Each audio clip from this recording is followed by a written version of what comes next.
Yo, yo, yo, what is up, everybody? Chris here from Fake Sports News, Access Rotation, however the flipping on me on these interwebs. And today I'm going to be bringing you guys a quick audit, super quick audit, because, still getting out of the woods, not fully back on my feet yet, but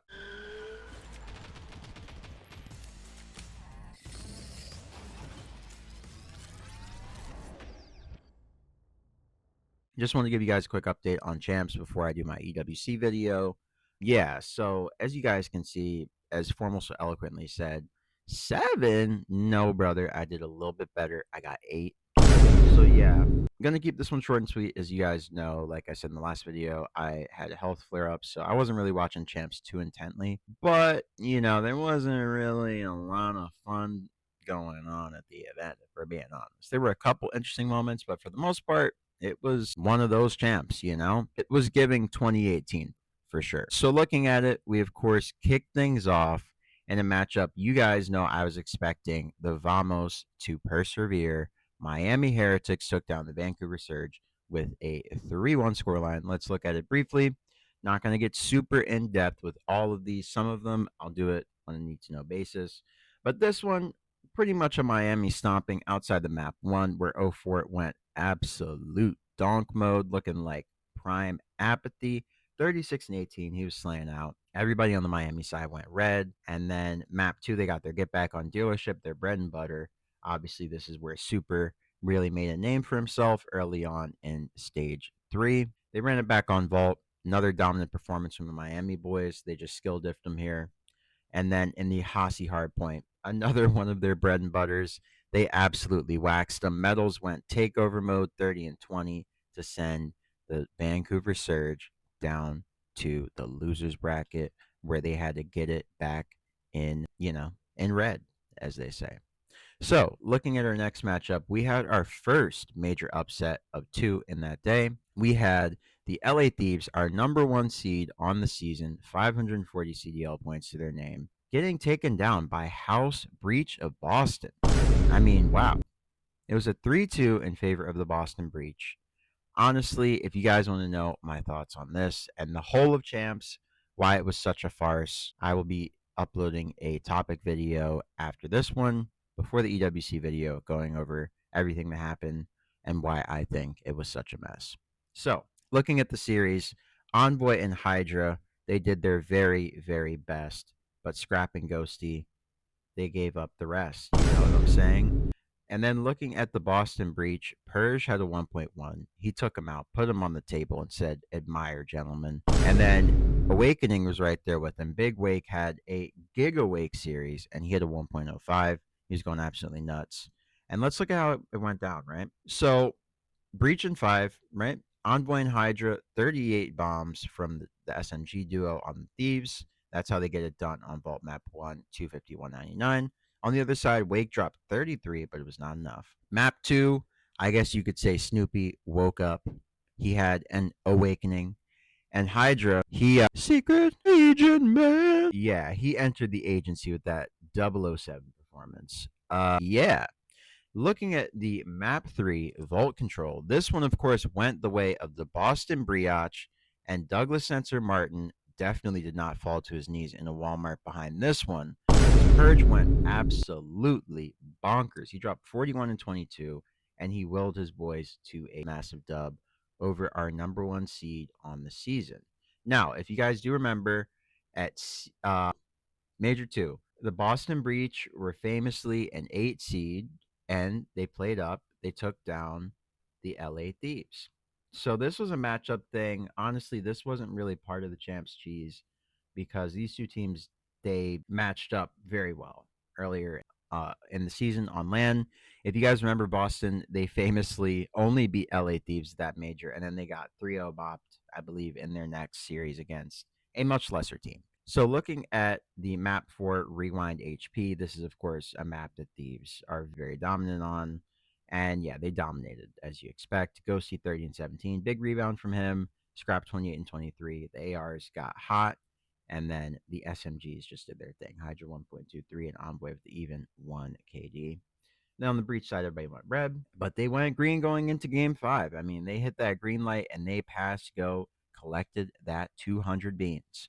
Looking at the LA Thieves side, Hydra redeemed himself from the map 2 stinker he had. He was 8-7 instead of 0-7. But everybody else on his team, they got tossed. And the Boston Breach, they just played like a really cohesive team. You had Purge and Snoop, the SMG duo, going off for 8 each. And that's how they got it done. That's how they got the biggest upset of the year when it mattered. Now, looking at our next series, of course, the 6 p.m. series, I said that our host, the Toronto Ultra, they would get a very close Game 5 victory over the Carolina Royal Ravens. But it was not close. The Toronto Ultra, led by a streaking Joe Deceives, 110 and 84, 1.3 on the series, took down the Gwinternet boys. Gwyn, 1.17 on the series. Everybody else on Carolina, deep in the red. Whole lot of red. And yeah, let's look at the Vault Map 1. I mean, absolute masterclass from Joe Deceives and Kleenex SMG duo. Absolute masterclass from Gwyn, 40 and 22.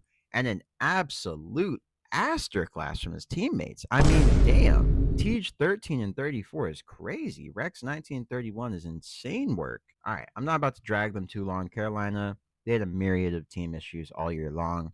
I mean, let's not beat a dead horse, right? They're not even going to EWC. Like, their year has just been a mess. Looking at map 2, the Royal Ravens were actually able to get their get back behind the best S&D player in the world, TJ Halley, and of course, who else but Gwinternet himself. Then in the map 3, Protocol Control, it was a really close one. I mean, Ravens played a very respectable Proto Control here. Really, Slasher did his thing, and so did Gwyn. But Teach, I mean, he was serviceable, right? And then on the other side, the Toronto Ultra, they just played as one. Joe Deceives dropped 41, and that's that. Map 4, Rewind HP, of course, went 250 to 230 in favor of the Squirrely Boys, our home hosts. Yeah, I mean, they looked better here, right? Joe Deceives 26 and 22. Insight right there with him as the kill leader on the team with 27. He willed them to that victory. And then on the other side, Gwyn and the others just couldn't get it done. Rex and Tej had their first positive respawns in the series, but not enough, as Kendrick Lamar would say. So, looking at our next matchup, oh my lord, oh my lord, oh my lord. Let's not talk about this too long, because god damn. 3-0 from the Optic Texas boys. They played Atlanta Faze, got their first victory on the season. I know, I was mind blown too. I mean, look at this. There were no metrics to tell us that just a month later, it would go from a 3-1 and a 3-0 the month prior to a goddamn 0-3. I mean, what am I looking at, dude? What am I looking at? Faze were destroying these guys all year long, but you know, Optic, they learned the ass whooping combos. They said, give me that damn belt. I mean, that's all that can be said, bro. It's all that can be said. Now, looking at it, who else but the new pickup, Mercules, and the man who's always been doubted by the Green Wall, Hook, having their redemption arc with super takeover series. I mean, Hook had 7,600 damage. God damn. Merc was right there with him with a 1.45. I mean, yeah, these guys were cooking. And yeah, I mean, on the Faze side, Draza had a 0.65 and Simp had a 0.73. So that's tough. I mean, that's tough. Uncharacteristically bad from those two. And then on the other side, Optic, they just turned up when they needed to. I mean, that's all that can be said here. They just looked good. You guys know going into this event, I did like Optic. I thought they looked pretty good, but we hadn't seen anything to suggest that they would do this, right? Like there were no metrics to suggest that Optic, after picking up Merc, would be the demons that they were. So, looking at the map 1, of course, it was an Optic. I mean, it was a close game. It was a 46-point game. And yeah, I mean, Optic, they just pulled away. They had a much better showing from their two lowest performing players, Shotzi and Dashy, in comparison to Draws and Simp. So that was a difference maker there. Protocol S&D, a map that Faze is typically quite good on. They did not look confident on this one at all. Optic looked like they were well game planned to counter pretty much everything that Faze was doing round over round. And that's all she wrote there. And then in the Hacienda Control, Optic, of course, the green wall stood tall here, and they kept on dancing. Mercules with the 1.79, Hook with the 1.32, Shotzi the 1.44. I mean, everybody on Optic, they put them on the table. They said, admire. We are the Conor McGregors of today. And yeah, they were overwhelmed by the girth and tonnage. Shout out to Skip Bayless. So, yeah, I mean, that's how Faze gave up the cheeks, honestly. And looking at our next series, we had another team giving up some historic cheeks. LA Thieves, 3-0'd when it mattered. by 04 and the Vancouver Surge, a team that they so famously said would never make a final. I mean, LA Thieves talked a lot of shit to these Vancouver Surge boys over the year. And, this is a pretty interesting receipt. This is a very interesting receipt, right? Like 3-0 is crazy. I mean, Thieves were definitely trying. They were definitely trying here. It just looked like another one of those situations where month-long layover, brand new game, guys. It is what it is. That's kind of the context you have to use to color this whole event, right? Month-long layover, similar to me recording this video now a month after the fact. And the game being frozen in stasis, I mean, you're going to get some crazy outcomes you're not expecting. This was just a fun one to watch. I stopped taking the outcomes of this event seriously after we saw Optic and Boston make their way through to the winners quarterfinals. I was just like, okay, it's one of those for all the dogs, anything can happen kind of COD events. I'm going to put my fandom on the back burner because I know that it's just one to watch as a casual at this point because anything can happen. Yeah, and anything did happen. So looking at it, Hydra 34 and 26, but everybody else was fighting for their cheeks in this one. And then on the Vancouver Surge side, 04 and Abuza, they went takeover. The duo from last year that stuck on this team, 04 and his twin Abuza, they took over here and, they were the heroes of the day. Looking at map 2, they continued that momentum behind strong performances from Nasty, Mr. Consistent, and S&D for that Surge squad. And 04, another one who's been very consistent in S&D this year. He's been phenomenal for the Surge squad in so many different spots. And I feel like he's taken over more often than not. Then on the LA Thieves side, another unsung hero in the CDL, Dylan Envoy, the most disrespected man in the league without a doubt. And Hydra, they, were the ones who tried to keep him afloat in this red card. They had a takeover game, but Ghosty and Scrap Your AR duos, who typically do most of the work on a red card S&D with the long lines of sight and everything like that, they got tossed, and that was definitely a big difference maker. Looking at the vault control, it was a very close one. It was a round 5 in favor of the Surge. They indeed drowned them out. Even though you had 3 players on the LA Thieves going positive, it was not enough. This was a game of inches, ladies and gentlemen. Pause. And yeah, I mean, Thieves getting sent home like this was definitely not on anyone's bingo card. If someone told you that it was, they're absolutely lying. Like, no one saw that coming. So looking at our next matchup, in the losers bracket, we of course had Faze taking on the Carolina Royal Ravens. And I mean, we'll look at the box score, but it was just an absolute thrashing. I mean, the BZ had a 1.52, Draws and Simp went even, Cell had a 1.39, and then on the other side, Gwinternet with a 1.16, Slasher with a 0.71, Rex with a 0.6, and TJ with a 0.84. Not going to get it done at Champs. So looking at our next matchup, we of course had the winner's side of things. We saw the Boston Breach taking on the Miami Heretics, not the LA Thieves taking on the Miami Heretics. So let's see how that one went down because it went to a game 5, and we're definitely not looking too deep into that Optic versus Ultra series because Ultra didn't even plug their controllers in. Let's be honest. Now, looking at the current series that we're talking about, Boston versus Miami, this was an absolute banger. This might have been the best series of the weekend just because it came down to a game 5 round 11, the age-old question. Who wins it in a game 5 round 11 at Champs? We got an answer to that. So looking at the series, Real had an absolute masterclass of a series. 1.36, 106 and 78, 11,000. Let's just round it up. 12,000 damage. Rancor, his duo, 91 and 88, 1.03 and 12,000 damage. And Super, the other rookie on this team, along with the Rookie of the Year Rancor, 95 and 78, 1.22 and 11,700 damage. Then on the Boston Breach side, everyone went negative, but they still won the series. This was a beautiful dirty Neslo out of the Boston Breach. I know Neslo had to be watching this one just with a huge grin on his face. They won the 2-3-5. Insane. Cammy 77 and 95, Wake 82 and 94, Purge 89 and 90, and 91 and 92 out of Snoop.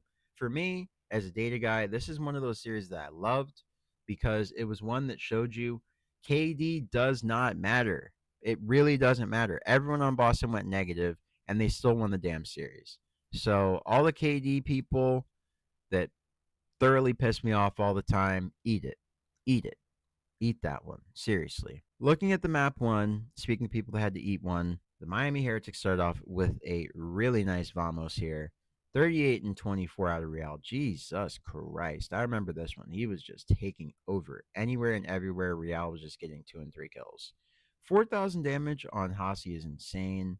And then you had Super, of course, 28 and 23 with Rancor 30 and 29. And then the Boston side, everyone went massively negative, with the exception of Snoop, who was -3. But yeah, I mean, they got severely outslayed and they only lost by 12 points. That just goes to show that this month-long break, a lot of teams really figure out how to play their game at the best of, their capability, right? Like looking at Boston, these kind of wins really are emblematic of this team putting it all together. Earlier in the season, they would have these kind of performances where they could put it on a little bit, make like decent comebacks, but they just couldn't get close enough to like make you scared or take a game. But in this champs run, they put it all together and they really did that beautifully. Like they fought out of different things that you weren't expecting them to. They were a totally different team. And the month definitely made a huge difference for them. For teams that had everything to gain from a month, they did really well at this champs. From the teams that had everything to lose, they did not. So that's something that I found to be quite interesting. Looking at the map too, the Boston Breach got their lick back here. 2.25 from Cammy, Wake even, Purge 6 and 4, and then Snoopy with a 9 and 3. Looking at the map 3, this one was really close. Boston Breach were able to edge it out in a super close round 5 behind a 1.62 from that man Purge and a 1.1 from his SMG duo Snoop. So yeah, the SMG takeover from Boston Breach was real here. Cam and Awakening, they were right in it. -3 from Cam and -1 from Big Wake. So yeah, I mean, they had a very serviceable performance. On the Miami side, Metals had a rough game. So did Rancor. And that was definitely the difference maker here because Real and Super were definitely putting up a valiant fight. Looking at the map for Rewind Hardpoint, the Miami Heretics, they absolutely sat forward and they've almost all over the screen and took this one. So yeah, Super 2.17, Rancor 1.75, Real 1.82, and Miami Heretics map win. Looking at the game 5 Proto S&D, this couldn't have been more back and forth, right? Miami, they won the first 3. Boston wins round 4. Miami goes up 4-1 with a round 5 victory. Then Boston wins 4 straight to make it 5-4. Miami wins round 10. Boston takes round 11. As you guys can see, clearly after round 5, Boston figured something out. And that's the difference maker in this game 5. I'm sorry, the map 5. As you guys can see on the KDs, it was pretty respectable. I mean, everybody did their thing. Nobody really had too bad of a map, apart from Cam, who was 5 and 10.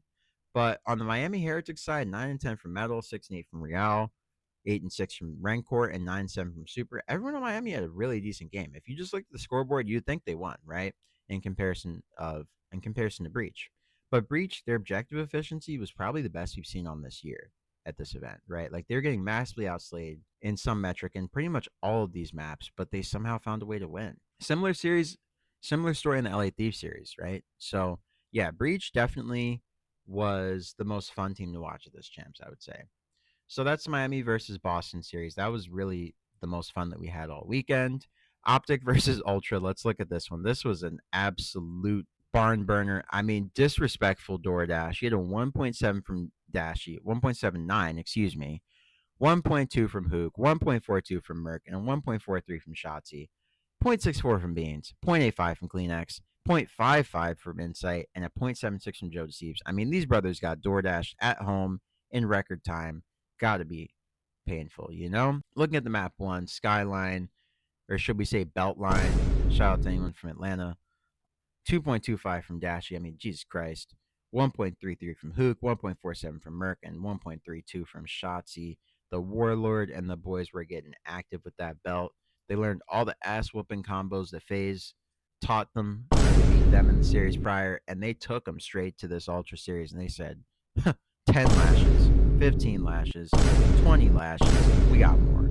So yeah, let's not make this 20-minute video even longer, and let's just, yeah, I mean, this was brutal. I'll let you guys look at 7 and 1 from Merc, 7 and 4 from Hook, 5 and 1 from Dashy, and 6 and 3 from Shotzi. I mean, cooked. Then the map 3 protocol control, I mean, it wasn't that crazy, but absolutely cooked. Now, that wraps everything up from Friday. Let's get into Saturday because Saturday was absolutely nuts. So we kicked things off with my boys taking on the Miami Heretics, and this is where we got bounced out. So yeah, that's tough. Skyline, Hardpoint turned into Beltline. Shout out to the fact that Faze from Atlanta. This was the Atlanta Beltline because we got absolute belt to ass. Yeah, Miami, they looked great here. This was a bad matchup for Faze. Miami definitely was a nightmare matchup for this Faze team towards the back half of the year.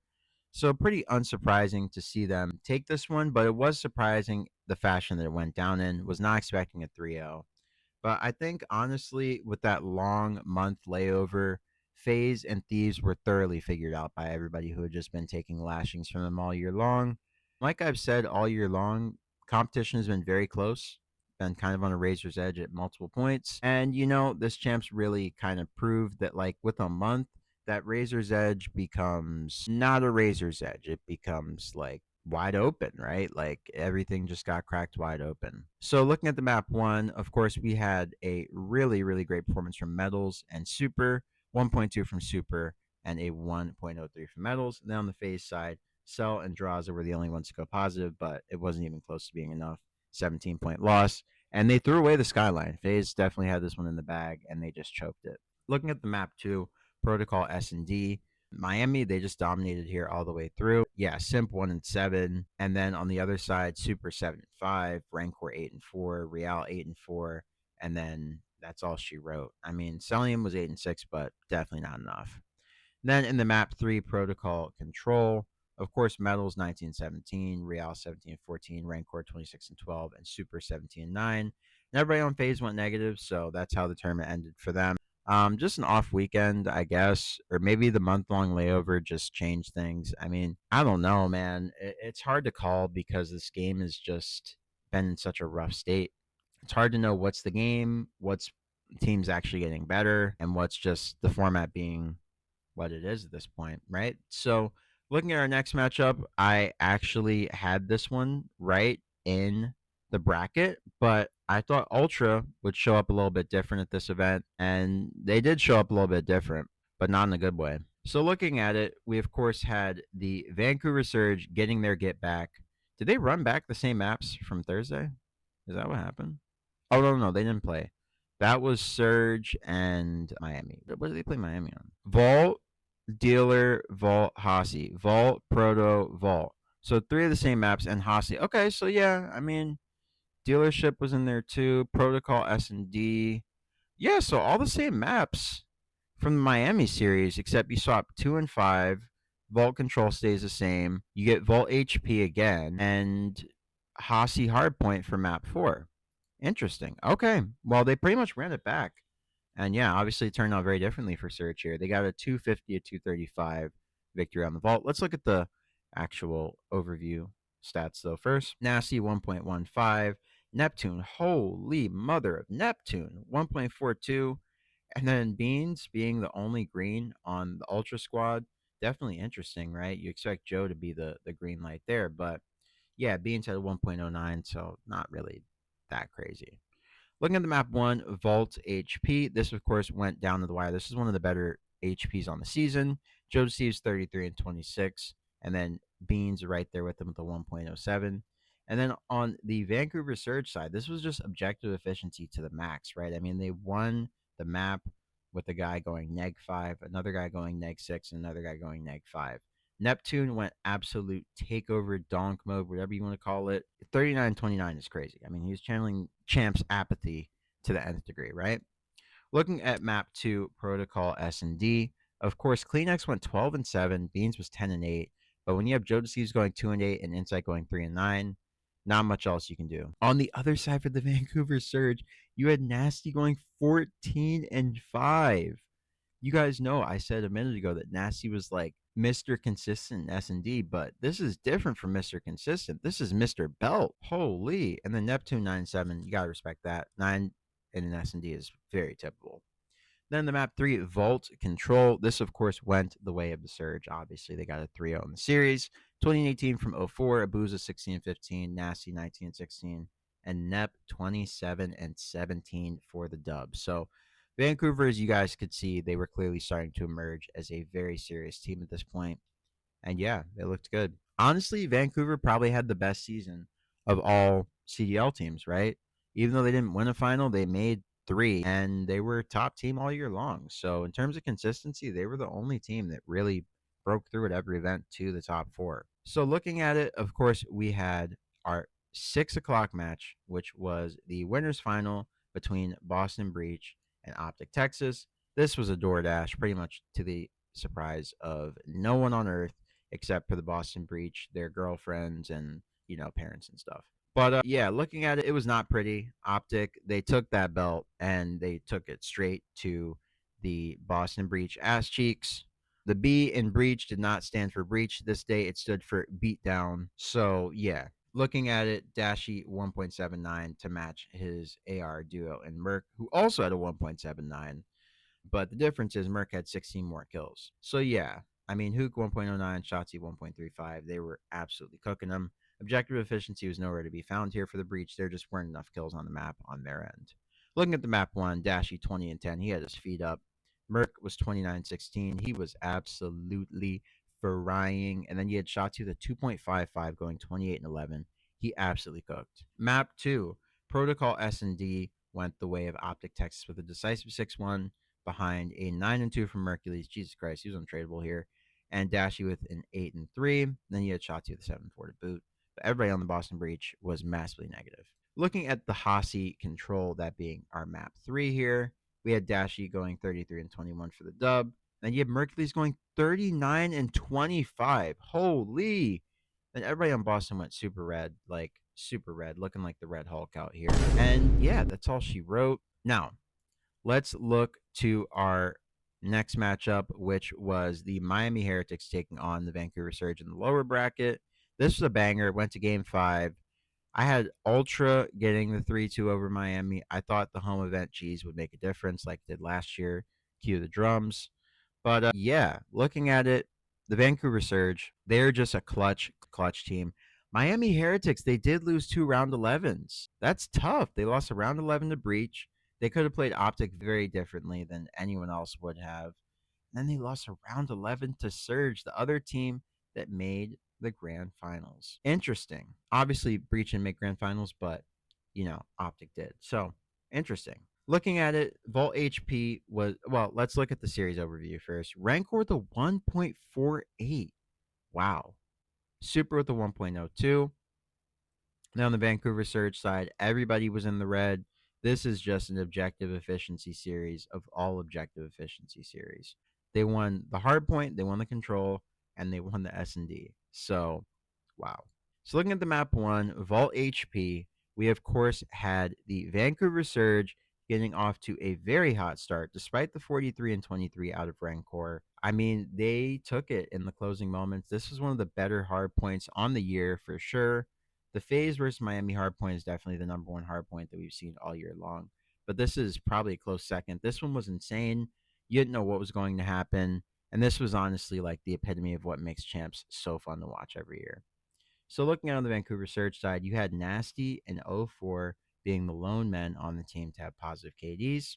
Everybody else went negative there. And then, of course, Rancor was the lone standout on the Miami side, and everybody else went negative on his team. Looking at the dealership map, too, this is where the Miami Heretics were able to get their get back, a map that they've been so comfortable with since adding Super to the mix.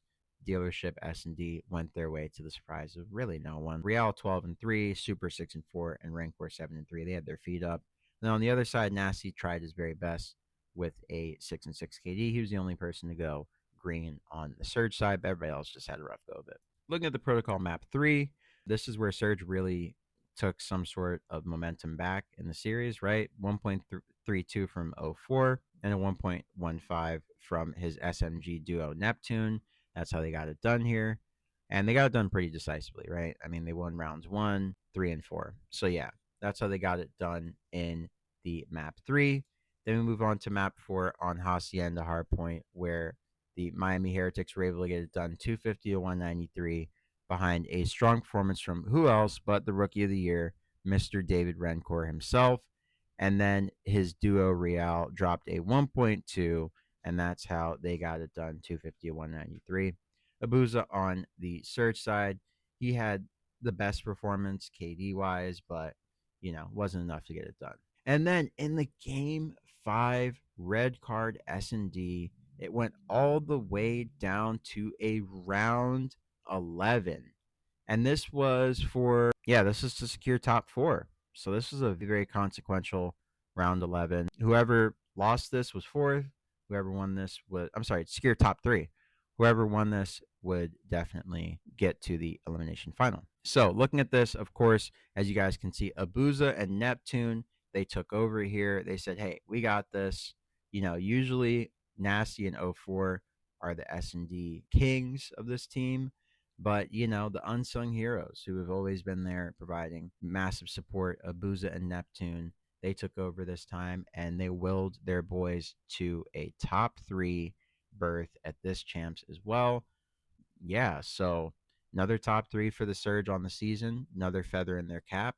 Miami went home in probably the most heartbreaking way you possibly could.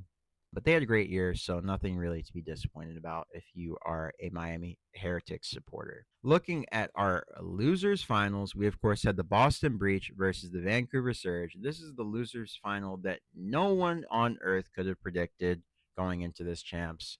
To think that LA Thieves, Miami Heretics, Atlanta Faze, all gone, Toronto Ultra, and Boston Breach is there, no one would believe you if you told them that, right? But it's Call of Duty. Just got to be the best player on that day and the best team, and look how far you can go. So, looking at the series overview, the Cam Man 1.07, they must have taken him out of sensitivity training because, Cammy was looking like post sensitivity training Cammy. If you know, you know. Then you have Snoopy, finally a superstar, finally broke out 1.16, looked great in the series. Then on the other side, everybody but 04 had a positive KD. Boozer with the 1.05, Nasty the 1.11, and Neptune, of course, was the series standout with a 1.14. And then looking at things map by map, we of course kicked things off with a red card HP that couldn't have been closer, 250 to 235 in favor of the Vancouver Surge. Damn, Snoopy dropped 42 and 33. And then on the Vancouver Surge side, it was just wow. You want to talk about 25%. 35 from 04, 35 from his SMG duo Neptune. Then you had the ARs both going for 34. That's insane sync on a team level. Like, these guys are so in sync that their KDs matched. Not their KDs, but, well, Nasty and Neptune had the same KD. And then 04 and Neptune, the SMG duo, had the same exact amount of kills. Same for the ARs, same exact amount of kills. Insane. The parity of this team and their cohesion definitely has to be studied. I will be looking back at it. So, no 2 chains on that one. But looking at the map too, Surge, they had 2 chained rounds, I guess, in this whole map.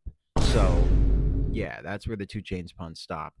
But looking at it, Boston Breach, they dominated this one. 6-2 on Rewind is very decisive. Their S&D looked phenomenal this weekend, has to be said, apart from this game 5. But they looked good across the board. 7, except for Purge. Yeah, so great showing from Boston in the map 2. Map 3, Vault Control, was a 3-0 in favor of the Vancouver Surge. They looked phenomenal here. They drowned them out quite clearly. 18 and 15 from Abuza, 20 and 15 from Nasty, and 23 and 17 from Nep. So great showing from them. Then they chained that. Boston, they regained momentum in the Skyline map 4 the Skyline Hardpoint, which is, of course, our map 4. And then, Purge and Cammy, they dropped 32 each. They both looked great. And then Snoopy, he hit a 1.21, so played phenomenal here. And then on the Vancouver Surge side, everybody had a pretty rough one, except for Nasty, who was able to go even. Then looking at the map 5, Vancouver Surge were able to take that momentum right back and use it against the Boston Breach to send them home. So, Neptune and Abuza, once again, just like the last series, they took over in the game 5. And this one didn't go to round 11. This one only went to round 8. And the Surge were able to get it done pretty decisively, send the Boston Breach home, and booked themselves a ticket to the grand final, where they faced off against who else but Optic Texas. Home event cheese, drum cheese, didn't matter. Optic, they were the real deal. I mean, they made the necessary improvements over our long layover and they won the rings, right? That's all that can be said. Now, looking at it, of course, Dashy and Shotzi had the standout performances overall in the grand finals, but map by map, much different story, right? And then on the Vancouver Surge side, Abuza had the best collective performance KD wise, but yeah, like I said, map by map, very different story. Looking at the map one, of course, it was Hacienda, Hardpoint, and to the surprise of absolutely no one, this is definitely a map that Optic was able to hang their hat on at the end of the season. They came out and they absolutely fried Shotzi 27 and 13. The Warlord was warlording, he was barking orders, giving out plans, and, taking stands. So his SMG duo hook was right there with them, 1.37. That's how the ZO boys got it done. Then in the map 2, dealership S&D, the Surge were able to get their lick back. Abuza with an Infinity KD. That's new. He was 7-0, did not die in this one, so he has the Infinity KD from Breaking Point. 04, 8-2, Nasty 4-2, and Nep 5-3. They just belted them here. Dealership, they looked very decisive on. Protocol, Control. This was a big one. Honestly, Surge, they were up 2-1 and they could have won this. This was one that they choked.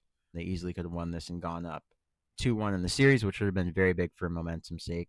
But Optic, they pulled it together. They showed great composure and they locked it down. Abuza had a 1.24 in this one. He was definitely the standout. And then 04 was right there with him with a 1.08, but wasn't enough to get it done.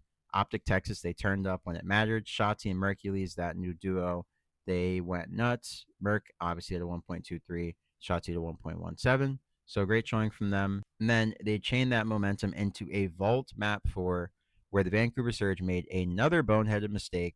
They threw this game away at the end. They were leading towards the end of it. Let's look at the breakdown. No, they weren't leading. They were close. Yeah, when they got to this 12th hill, they had decent control, but Optic was able to break it effortlessly, and they were able to get the final 13 points. But Surge definitely had the setup, and they should have had a decent hold, but Optic was just better. So Dash had a 1.79. He took him out, put him on the table instead of Meyer. Same with Hook. And then on the other side, Neptune, he tried, but yeah, they got fried. It is what it is. Looking at the map 5, this, of course, being our next S&D, our second S&D in the series thus far on Protocol. This was a really close one. This is around 11. Surge were able to ice up here and take this one in very decisive fashion. They won the first 2 rounds. Optic won 4 straight after that. Then Surge put a spanner in those works, winning that round. Optic won the subsequent round, and then the Surge took the next 3 to get the round 11 victory. So looking at it, of course, Shotzi and Dashi, that duo, they were able to drop 11-8 and 9-8 respectively.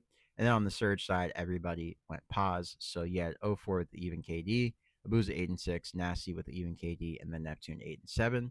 So you just get a little bit more out of the Surge boys, and that was a difference maker that allowed them to make that comeback and get the round 11 victory. Now, they were able to chain that round 11 victory into some momentum in this Hacienda Control to even up the series 3-all. And then this was behind a really strong performance from Neptune.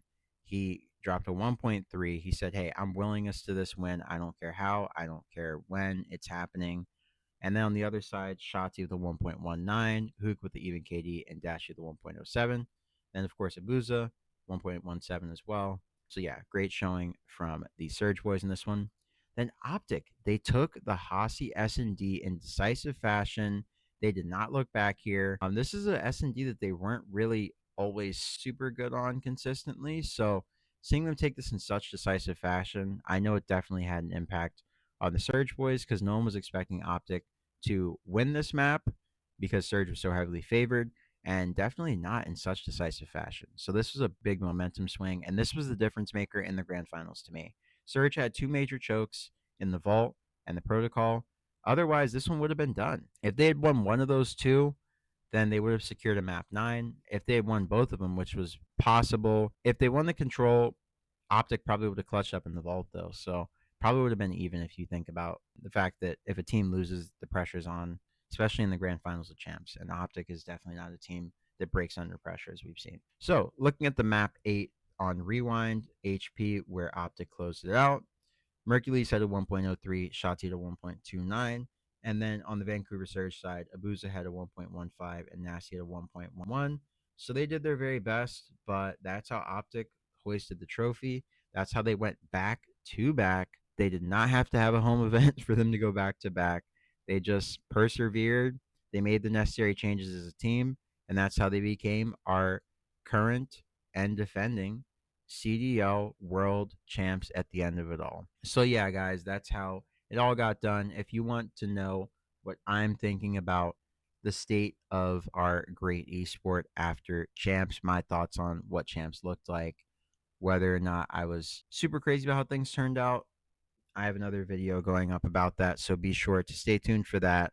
It's definitely shorter than this one. This one's 45 minutes. So, on that note, I'm going to get us on out of here. I hope you guys have a great morning, noon, or night, like I always say. Don't forget to like, comment, and subscribe to the channel. If you were new or if you enjoyed this video, share it with someone else if you enjoyed it and you found it useful.